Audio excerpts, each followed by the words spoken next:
룻기서 4장 13절에서 17절까지 말씀을 봉독해 드리겠습니다.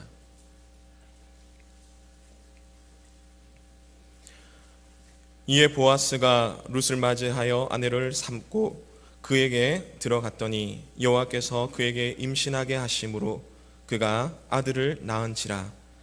여인들이 나오미에게 이르되 찬송할지로다, 여호와께서 오늘 내게 기업 물을 자가 없게 하지 아니하셨도다. 이 아이의 이름이 이스라엘 중에 유명하게 되기를 원하노라. 이는 내 생명의 회복자이며 내 노년의 복량자라. 곧 너를 사랑하여 7 아들보다 귀한 내 며느리가 낳은 자로다 하니라.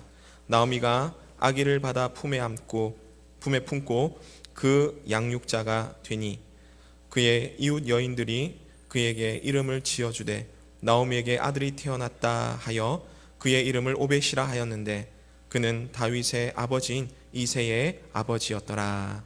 아멘.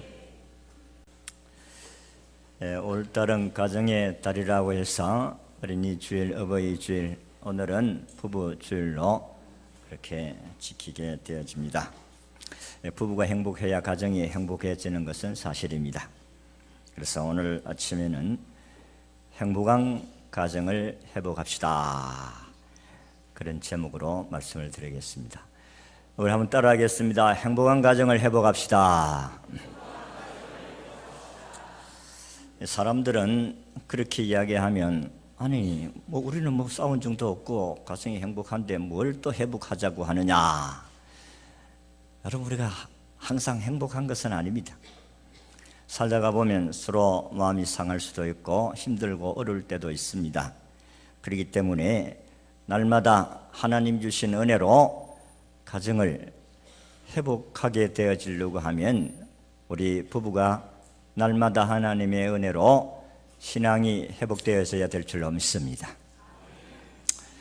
그래서 우리 치유 수양에 좀 갑시다 이러면 나 괜찮는데요, 우리 집에 문제가 없는데요, 우리 부부 잘 그래도 행복한데요. 여러분들이 문제가 있어가지고 여러분들이 은혜를 받으려고 하면 얼마나 힘들겠어요. 상처가 나서 그거를 치료받으려고 하면 얼마나 시간이 많이 들고 힘들겠어요. 내가 지금 크게 힘든 일은 없지만은 그래도 재충전 받아서 지금과 같은 가정을 계속 이어져 갈 수 있도록 우리는 재충전해야 될 필요가 있는 줄로 믿습니다. 가정이 참으로 중요한 거예요. 과거 프랑스에는 모두 69명의 군주가 있었습니다. 지금은 대통령 통치 시대지만은 그 당시는 그는 군주가 다스렸던 시대가 있었습니다. 69명의 군주 가운데서 백성들로부터 진정한 존경과 사랑을 받았던 군주는 겨우 3명에 불과했다고 합니다. 생루이, 루이 7세, 앙리 4세, 이 세 사람인데 프랑스의 은혜 작가는 이 3명의 군주에게 백성의 아픔을 이해하고 상처를 싸매줄 줄 아는 매력이 있었다, 그렇게 어느 작가는 평가를 했습니다. 그러면서 다른 군주들과 달리 이 세 사람들만이 사람을 사랑할 줄 알고 감쌀 줄 아는 특별한 인간미를 가지고 있었다, 그렇게 이야기했어요. 그가 그런 인간미를 가지고 있게 되어진 이유를 이렇게 이야기합니다. 바로 어머니의 정 깊은 사랑과 아름다운 교제가 있었기 때문이다. 다른 군주들은 어머니와 떨어져서 유무의 손에 의해서 키워졌기 때문에 그들은 그 인간미가 없고 부모의 사랑을 그렇게 따뜻하게 느끼지를 못했기 때문이다. 그러나 이 3명의 군주는 어머니의 따뜻한 품 속에서 자랐기 때문에 이런 마음을 가지고 백성들을 다스렸기 때문에 백성들이 존경할 수가 있었다, 그렇게 이야기합니다. 이와 같이 어머니의 품은 이렇게 놀라운 영향력을 발휘하게 된다는 것입니다. 그렇기 때문에 참 지금 우리의 시대도 우리 맞벌이 부부들이 많이 생겨지고 이러니까 우리가 낳은 아이들을 어느 정도까지 우리가 품에 안고 키워야 되는데 그러지 못한 것이 참으로 안타까울 뿐입니다. 여러분, 가정이 얼마나 중요하고 부부가 얼마나 중요한지를 우리에게 교훈해 주는 이야기입니다. 오늘 아침 우리가 읽은 룻기는 룻이라는 가정의 이야기가 오늘 읽은 말씀의 내용들입니다. 오늘 결론적인 부분을 우리가 이야기했습니다마는 롯의 가정을 배경으로 이야기한다면 참으로 불행한 가정이었습니다. 더 나쁘게 이야기하면 완전히 패가 망신한 가정이다, 그렇게 볼 수가 있어요. 이들은 잘 살아보기 위해서 이 이스라엘 하나님을 경외하는 믿음의 가정이 모압이라는 나라로 가서 살다가 남편 돌아가고 두 아들도 결혼을 시켰지만은 두 아들도 이 세상을 떠납니다. 그러니까 이 가정은 참으로 인생의 행복한 가정이 망가진 가정이라고 볼 수가 있습니다. 그래서 룻기의 전체 메시지는 가정의 망가진 가정을 회복시키는 내용들이 룻기라, 그렇게 볼 수가 있어요. 가정의 행복을 회복시키는 내용들이 이 룻기에 있다. 다시 말하면 행복을 회복한 룻의 가정의 이야기라, 그렇게 이야기할 수가 있어요. 우리가 잘 알다시피 룻기 1장을 읽기에 시작하면 세 사람의 장례식이 나옵니다. 그런데 4장에 가서는 결혼식의 기쁨과 탄생의 축제로 마무리되고 있는 것을 볼 수가 있어요. 1장에서 우리가 방금 말씀드린 대로 나오미의 남편 엘리멜렉과 아들 말론과 기론 두 아들이 죽습니다. 참으로 슬픔의 삶이 시작이 됩니다마는 4장에 와서는 오벳과 이새와 다윗이라는 세 사람의 역사적인 출생으로 말미암아 이들의 가정이 회복되어졌다는 것입니다. 눈물로 시작한 가정이 축가로 한이로 마침이 됩니다. 사별의 통곡으로 시작된 가정이 탄생의 기쁨으로 연결되어집니다. 가난하게 출발했는데 풍요한 삶으로 마치게 됩니다. 고독하게 등장했는데 희열에 넘치는 가정으로 부각되어집니다. 모든 것을 잃었던 불행한 가정, 그러나 이전보다 더 풍족한 가정으로 회복이 되어서 모든 사람들에게 기감이 되어지는 행복한 가정이 되어진 줄로 믿습니다. 이방 땅에 죽은 우상으로부터 약속의 땅 살아계신 하나님의 품으로 다시 돌아오게 되는 이 영광스러운 축복이 이들이 가정에서 우리에게 보여주고 있습니다. 지난 10년 동안에 고생했던 그들의 가정이 이제 영광스러운 가정으로 바꾸어집니다. 성도 여러분, 우리 가정이 어떤 가정에서 출발했든지 간에 중요하지 않습니다.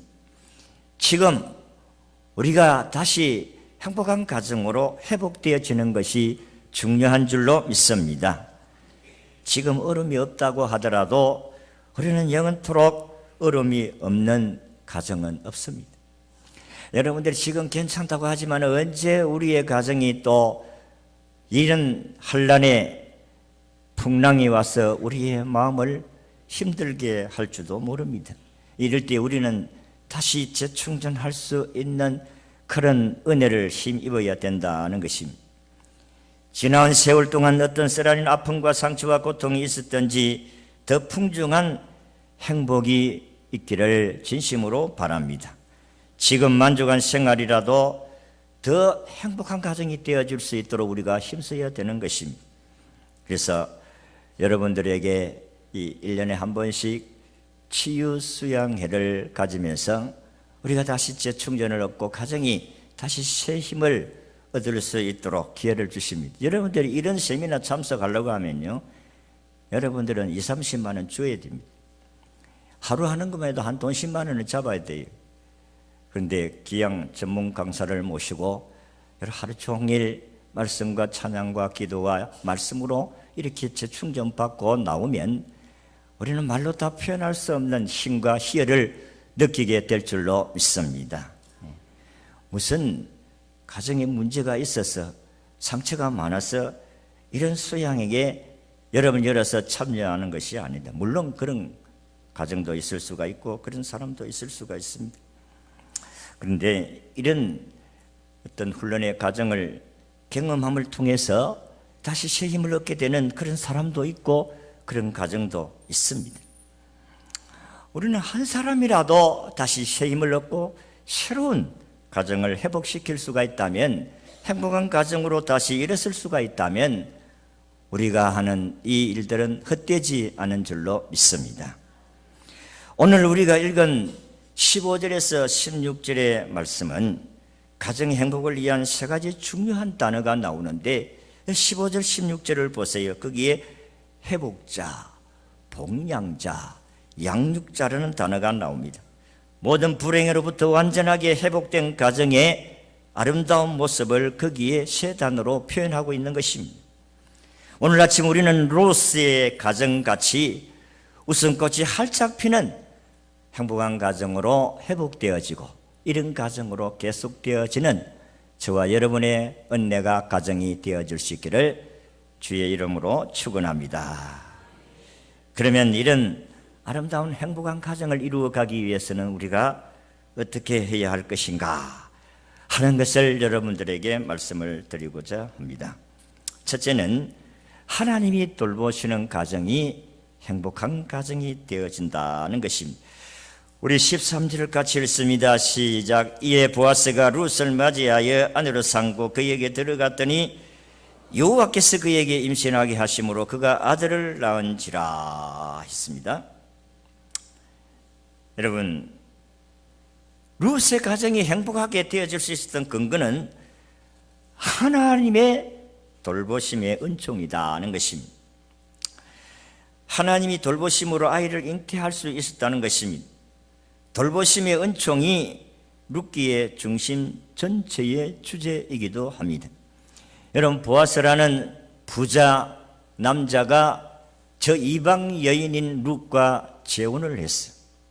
물론 남편은 아마 총각일 것 같은데 부인은 결혼을 한번 한 경험이 있는 사람입니다. 재혼을 했어요. 그런데 하나님께서 임신하게 하심으로 아들을 낳았다, 이렇게 기록을 하고 있습니다. 하나님의 돌보심 은총이 자녀를 주신 줄로 믿습니다. 여러분의 가정에 자녀를 얻었다는 것 자체는 하나님의 돌보심의 은총이 있게 되어진 줄로 믿으시기를 바랍니다. 성경에 자녀가 없는 사람들을 하나님께서 이렇게 태의 문을 닫으심으로 하나님께서 자녀가 없게 하시고 하나님이 태의 문을 여시니까 자녀를 주셨다. 여러분이 잘 알다시피 아브라함의 아내 사라는 자녀가 없었어요. 그런데 하나님이 자녀를 주셨습니다. 언제? 100세 때에. 그 아들 이삭도 역시 마찬가지로 40세에 결혼을 했는데 20년 동안 자녀가 없었어요. 그런데 하나님께 기도했더니 하나님께서 그 이삭의 아내 리베가의 문을, 태의 문을 여심으로 아들을 주셨습니다. 쌍태를 주셨어요. 하나님께서 자녀는 하나님이 주신 기업이라고 말씀을 하셨어요. 하나님의 은총이 그 가정에 임한 줄로 믿습니다. 그렇다고 해서 나는 자녀를 얻기 때문에 저주받은 사람은 그런 말씀은 아니지요. 하나님께서 자녀가 없는 가정일 수도 있습니다. 그런데 하나님께서 이 보아스 룻의 가정에 하나님의 은총이 임하셔서 아들을 주셨다 그랬습니다. 같은 시대에 쓰여진 구약 성경의 사사기는 한 나라 이스라엘을 돌보시는 하나님의 은총이라고 하면 룻기는 한 개인 한 가정을 돌보시는 하나님의 은총이라고 할 수가 있습니다. 그래서 룻기는 4장밖에 없는 짧은 책이지만은 요하라는 이름이 18번 나옵니다. 그러니까 하나님이 이 가정을 돌보셨다는 사실을 우리에게 부각시켜주는 말씀이기도 합니다. 성경 창세기 16장 13절에 보면 하갈이라는 이 여인이 첩이 그 본분의 핍박을 받아서 쫓겨납니다. 그래서 그는 집을 쫓겨나서 저는 방황할 때에 하나님이 임하셨습니다. 그래서 하나님께서 하갈에게 네가 왜 여기 있느냐? 우리 주인이 너를 쫓아내서 여기 있습니다. 들어가라. 너는 집으로 들어가거라. 아이고, 우리 주인이 나를 죽이려고 하는데 어떻게 들어갑니까? 들어가라. 하나님께서 그에게 은혜를 베풀어 주셨다. 보살펴 주셨다. 그래서 창세기 16장 13절에 하갈이 자기에게 이르신 여호와의 이름을 나를 살피시는 하나님이라 하셨으니 이는 내가 어떻게 여기서 나를 살피시는 하나님을 배웠는고 함이라. 하나님이 살피시고 돌보시는 그 하나님을 깨닫고 하나님을 향하여서 살피시고 돌보시는 하나님이라고 하갈이 고백하고 있습니다. 우리 하나님께서 오늘도 저와 여러분을 돌보심으로 오늘도 존재하고 있음을 믿으시기를 바랍니다. 우리가 애청하는 382장 찬송가는 여러분 이 마틴 목사의 부부에 의해서 작사 작곡된 곡입니다. 너 근심 걱정 말아라. 주 너를 지키리. 아무 때나 어디서나 주 너를 지키리. 주 너를 지키리. 이 찬송을 마틴 목사 부부가 부인이 작사하고 남편 목사님이 작곡한 곡입니다. 마틴 목사님이 어느 날 이웃교회로부터 설교 요청을 받았는데 설교 요청을 받아 설교하러 가려고 하는데 부인이 그날에 많이 아팠어요. 그래서 아내의 병 간호 때문에 내가 예배를 드리러 가야 되느냐 말아야 되느냐 갈팡질팡하고 있습니다. 이 모습을 본 아들이, 어린 아들이 이렇게 이야기합니다. 아빠가 오늘 밤 설교하는 것이 하나님이 원하시는 것이라면 아빠가 안 계실 동안에도 하나님이 은만을 돌봐주실 것이라는 이런 확신이 없느냐? 이렇게 질문을 하니까 정신을 바짝 차렸습니다. 그리고 그 부인도 감동을 받았어요. 남편 목사님도 감동받고 아내도 감동받고 그렇지. 하나님이 계시지 않느냐? 하나님이 여기 계시지 않느냐? 남편이 없다고 하더라도 하나님이 나를 돌봐주실 것이라는 이런 은혜를 받고 그 마틴 목사의 부인이 그때 감동받고 작사한 시가 우리가 382장의 가사의 내용입니다. 4절에 보면 어려운 시험 당해도 주 너를 지키리. 구주의 품에 거하라. 주 너를 지키리. 주 너를 지키리. 아무 때나 어디서나 주 너를 지키리. 늘 지켜주시리. 이렇게 시를 쓰게 되어진 것입니다. 그리고 남편이 곡을 붙여서 오늘 우리가 부르는 찬송, 이 찬송을 부를 때마다 여러분 얼마나 힘이 되어지고 위로가 됩니까? 저도 이 찬송을 하나님께서 감동으로 기록된 만드는 곡이기 때문에 부를 때마다 은혜가 됩니다. 우리가 살다가 보면 힘들고 어려울 때가 어찌 없겠어요? 어렵고 힘들 때에 이 찬송 부르면 이 찬송의 가사가 우리의 삶에 공감대를 형성하기 때문에 힘이 되어지고, 그리고 이 작사 작곡한 찬송가들은 그냥 작사하고 작곡한 것이 아니잖아요. 성령의 감동함을 입은 사람들이기 때문에, 은혜를 받은 사람들이 작사하고 곡을 만들었기 때문에 우리가 부를 때 은혜를 받는 이유가 거기에 있다. 성령의 감동으로 만들어진 작품이기 때문에 찬송을 부르면 부를수록 은혜가 되어지는 이유가 거기에 있습니다. 대중가요들은 불러만 한번 히트 치면 그냥 가버리잖아요. 그냥 잊어버리지만은 우리는 이 찬송을 계속 죽을 때까지 불러도 은혜가 넘치는 줄로 믿습니다. 왜냐하면 성령의 감동으로 만들어진 작품이기 때문에 그렇습니다. 여러분, 어떤 가정이 행복합니까? 하나님의 돌보심에 은총이 있는 가정이 행복한 가정인 줄로 믿으시기를 바랍니다. 두 번째는 서로 상부상조하는 가정이 행복한 가정입니다. 남편과 아내가 서로 도우고, 그리고 시어머니와 며느리가 서로 도우고, 자녀들이 서로 도우면서 사는 가정이 행복한 가정이다. 며느리 룻과 시어머니 나무의 관계는 오늘 읽은 15절 16절 말씀같이 생명의 회복자요 노년의 복량자요 손자를 양육하는 자였어. 서로 간에 상부상조함으로 말미암아 가정이 행복한 이상적인 가정이 되었다는 것입니다. 그래서 룻기 내용은 처음부터 끝까지 서로 상부상조하는 내용으로 가득 차 있습니다. 시어머니 며느리가 최대한 서로 도우면서 사는 가정이었다 하는 것입니다. 여러분이 잘 알다시피 이 며느리 이방 여인이고 이 시어머니는 다른 유대 나라의 참 어머니입니다. 그런데 이들이 남편이 돌아가고 자기 시아버지가 돌아가고 그리고 빈털터리가 되었습니다. 시어머니가 빈털터리예요. 그런데 시어머니가 얘들아 이제는 내가 하나님 섬기는 우리 나라로 돌아가야 되겠다. 너희들이 섬기는 신으로 돌아가라. 그리고 너희들이 재혼해서 그렇게 잘 살아라. 나는 하나님이 섬기는 우리 나라로 가야 되겠다. 그리스도 루시라는 여인이 어머니 그렇게 하지 마세요.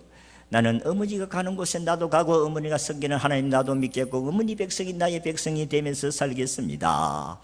그리고 어머니를 따라가 봤자 어머니를 평생도록 먹이고 입히고 해야 될 며느리입니다. 그럼에도 불구하고 따라갔잖아요. 그러니까 얼마나 이 가정이 서로 도우면서 살았겠느냐는 것입니다. 그리고 룻은 이방 나라 왔지만은 그러나 부자 남편을 만나서 얼마나 서로 도우면서 행복한 가정이 되어졌는지 모릅니다. 그리고 17절에 보면 이후 여인들까지 서로 상부상조하는 행복한 가정을 만듭니다. 그래서 아들이 낳다 나오미 집에 손자가 낳다고 하니까 온 동네 여인들이 좋아가지고 너희들이 집에 태어난 이 자녀는 이스라엘에 유명하게 되기를 원하노라. 14절에 그렇게 축복을 해주고 16절에는 이 아들의 이름을 오벳이라 그렇게 이름까지 지어주었다는 것입니다. 여러분 시어머니와 며느리가 그렇게 서로 사이좋게 지내는 것은 쉽지 않습니다. 하나님께서 오늘 이들의 가정이 이렇게 서로 도울 수 있는 가정 얼마나 행복한 가정이냐. 이게 쉬운 것이 아니지 않습니까? 그리고 남편과 아내가 서로 사랑하면서 서로 협력한다는 것도 쉬운 것이 아닙니다. 사실 저는요 이 전도사 시절 때는 결혼을 해도 나는 유교 사상이 꽉 젖어가지고 300년 동안 유교 사상에 젖어가지고 우리 전통이 그렇습니다.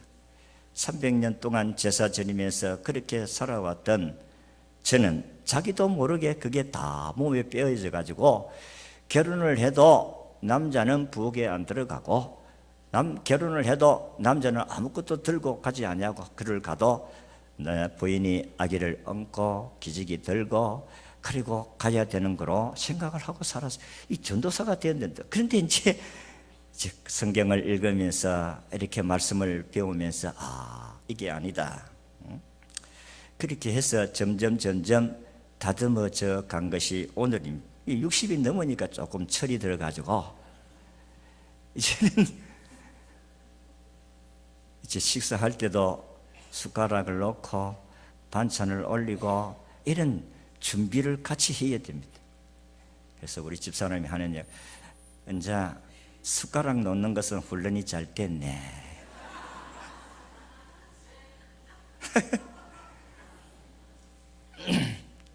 그게 안 되면은 밥을 못 먹습니다.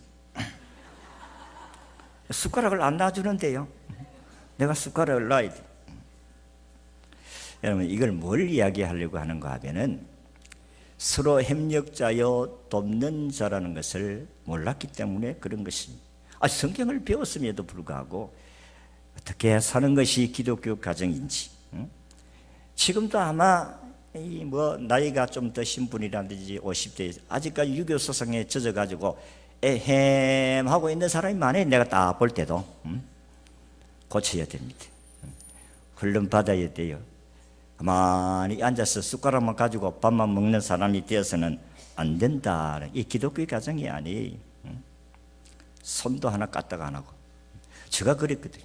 손도 하나 까딱 안 하고 딱 차려놓으면 식사하세요 가면 딱 밥 먹고 딱 그 다음 자리를 떠나는 것이 그게 정상인 줄 알았어요. 그런데 이제는 이제 좀 도와주려고 노력을 합니다.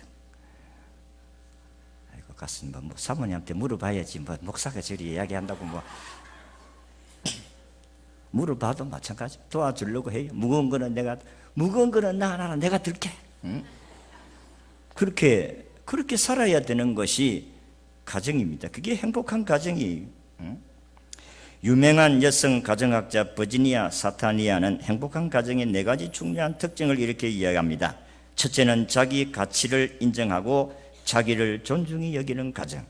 둘째는 서로 간의 뜻이 통하는 가정. 셋째는 규칙이 있고 질서 있는 가정. 넷째는 이웃과 잘 융화하고 사이가 좋은 가정. 이게 행복한 가정이라고 이야기를 했습니다. 그렇습니다. 서로가 사이좋고 융화가 되는 가정, 이게 행복한 가정입니다. 저는 오늘 말씀을 통해서 중요한 단어 하나를 강조하고 싶습니다. 룻은 보아스라는 부유한 남편을 만나 유복하게 살게 되었습니다. 그런데 그는 자기 시어머니 나오미를 잊지 않고 너무나 대견스럽게 봉양자가 되었다 그랬어요. 봉양자라는 것은 받들어서 보살펴 드리는 사람이다, 그런 말씀입니다. 이 부양이라는 말과 봉양이라는 말은 다릅니다. 우리가 일반인들은 부모를 부양해야 된다. 부양이라는 말은 어려운 자를 도와준다, 그런 말씀 아니겠어요? 가난하고 먹기 힘드니까 어머니를 도와준다, 그런 차원이 아니다는 것이, 우리는 봉양자가 되어야 돼. 부양자가 아니라 받들어서 섬겨야 되는 자가 되어야 된다는 것입니다. 경제력이 없는 사람을 도와드리는 차원의 부모 공경이 아니라 우리는 잘 받들어서 보살펴 드리는 봉양자가 되어야 될 줄로 믿습니다. 그래야 시어머니는 또 손자를 잘 도살펴주고 오늘도 양육하고, 며느리는 시어머니를 봉양하고, 그러니까 가정이 또 이 며느리 룻은 또 재혼을 해서 가정이 회복하고, 그래서 가정이 아름다운 가정이 되어졌다, 그런 말씀입니다. 여러분, 디모데가 훌륭한 인물이 되어진 것은 그 외할머니 로이스, 그가 신앙을 잘 양육했기 때문에, 디모데를 양육했기 때문에 그는 훌륭한 지도자가 되었다, 성경이 그렇게 이야기를 하고 있습니다. 행복한 가정이 어떤 가정이냐? 서로 상부상조하는 가정이 행복한 가정인 줄로 믿습니다. 우리 나이 많은 남편들을 꼭 기억하시기를 바랍니다. 성경적인 가정은 서로 돕는 가정이다. 에헴 하는 그런 남편은 행복한 가정이 될 수가 없습니다. 도와주시기를 바랍니다. 남자들만 잘 도와주시기를 바랍니다. 여자들은 잘 사랑하시기를 바랍니다. 자, 그래서 가정이 행복한 가정을 만들어 가야 돼. 혼자서 행복하게 되는 게 아니옵시다. 마지막으로 신앙이 일치하는 가정이 행복한 가정입니다. 룻기의 중심 인물들인 나오미, 룻, 보아스는 이 세 사람 모두 신앙적으로 일치된 모습을 보여줍니다. 한마디로 말해서 영적 주파수, 영적 코드가 맞는 사람이다 하는 것입니다. 그러니까 이거는 믿는 가정을 이야기합니다. 안 믿는 남편이 있으면 얼마나 더 힘들겠어요. 안 믿는 부모가 있으면 얼마나 더 힘들겠어요. 영적인 주파수가 안 맞는데 어떻게 거기에 여러분의 하모니를 이룰 수가 있겠어요. 그러니까 남편을 구원하기 위해서 기도해야 되고, 부모를 위해서 구원받도록 기도를 해야 될 이유가 거기에 있다. 같은 믿음의 사람이라도 신앙의 수준이 다르니까, 야, 힘들고 어려우면 우리 기도하자 하면은 아멘 이래야 되는데, 우리 기도하자 하면 노멘 이렇게 하면 안 된다 이 말. 이 신앙이 일치가 되어야 돼. 우리가 힘들고 어려울 때는 기도하자 이러면 아멘 하고 같이 그렇게 기도하자 이렇게 되어줘야 그 가정이 행복한 가정이 되어질 수가 있습니다. 교회는 나오기는 나오는데 신앙이 일치가 안 해. 수준이 너무 차이가 많아. 그러니까 뭐 하자 하면은 안 돼, 못해, 안 돼, 니 다 해라. 여러분, 우리가 이 세 사람의 이 주인공들을 보면, 나오미는 자식의 농사를 실패한 자입니다. 룻은 이방 여인입니다. 보아스는 전형적인 유대인입니다. 이 세 사람은 우리가 환경적으로 보면 이들이 하나가 될 수가 없어요. 그럼에도 불구하고 저들은 하나님을 믿는 믿음은 하나가 되어진 줄로 믿습니다. 그러니까 하나님 말씀 앞에 저들은 하나같이 뭘 하자 하면 아멘 하고 같이 협력을 해 주니까 가정이 행복한 가정이 되었다. 이런 교육 수준이 높다고 해서 행복한 가정이 아닙니다. 지난주일에 이야기한 같이 여러분 박사 100사람을 모아놓고 당신 행복합니까? 그랬을 때에 87%가 행복하지 못합니다. 그렇게 이야기를 했잖아요. 경제적으로 풍조하다고 해서 다 행복한 것도 아닙니다. 예수 안에 믿음이 하나가 되어야 행복하게 될 줄로 믿습니다. 침대가 고급이 아니더라도 영적 교감이 이루어지는 곳에는 행복이 있는 줄로 믿습니다. 여러분, 우리 성경을 통해서 찾아볼 수 있는 행복한 가정에 공통점이 있다면 남자의 신앙이 탁월한 가정이 행복하다. 그래서 남자가 여자보다도 신앙이 탁월해야 됩니다. 아브라함이나 요업의 가정이 그 대표적인 가정들입니다. 이들의 믿음이 탁월하니까 부인들도 따라오게 되어져 있어요. 그들의 영성이 가정을 행복하게 만들었다는 것입니다. 롯의 가정은 남편 보아스가 믿음이 없는 만큼 롯은 또한 믿음이 있었습니다만, 그러나 사실은 룻이 더 믿음이 있는 것 같아도 사실은 보아스가 더 믿음이 있었습니다. 그리고 우리 아브라함의 조카 롯의 가정은 사실 남편 롯이 믿음이 없었어요. 그래서 가정이 그 콩가루 집안이 되게 되었다 하는 것입니다. 여러분, 남자들이 제사장적 축복권을 가지고 행사할 수가 있어야 그 가정이 행복한 가정이 되어지는 줄로 믿으시기를 바랍니다. 아버지들이 거룩한 손을 들어 기도하는 그 가정이 하나님의 축복의 가정이다 하는 것이 디모데전서 2장 8절 같이 그러므로 각 처에서 남자들이 분노와 다툼이 없이 거룩한 손을 들어 기도하기를 원하노라. 남편들이 가정에 손을 들어서 축복해 줄 수 있는 가정, 그 가정이 행복한 가정이다. 그래서 세계적인 가정 사역자인 제임스 돔슨이라는 사람, 행복한 가정의 조건 4가지를 이야기했는데, 첫째는 부부간의 원만한 사랑, 둘째는 부부의 신앙과 헌신, 셋째는 안정적인 가정, 넷째는 건실한 교회에 참여하는 가정이 행복한 가정이다. 이 동네에서 이런 교회가 어느 교회겠어요? 언양교회지요. 그게야 두말하면 잔소리지요. 건강한 교회, 건실한 교회는 언양교회인 줄로 믿습니다.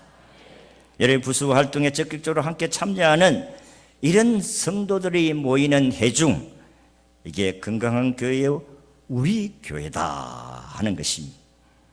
여러분, 지금 가정에 부모님들이 나이가 점점 많아지면서 최고령화 시대로 지금 탈바꿈해 가고 있는데, 2026년이 되면 우리나라의 65세 이상이 20%가 된다고 합니다. 그러면 우리 인구의 20%가 되면은 최고령화 시대라, 그렇게 이야기합니다. 지금 한 11년 남았어요.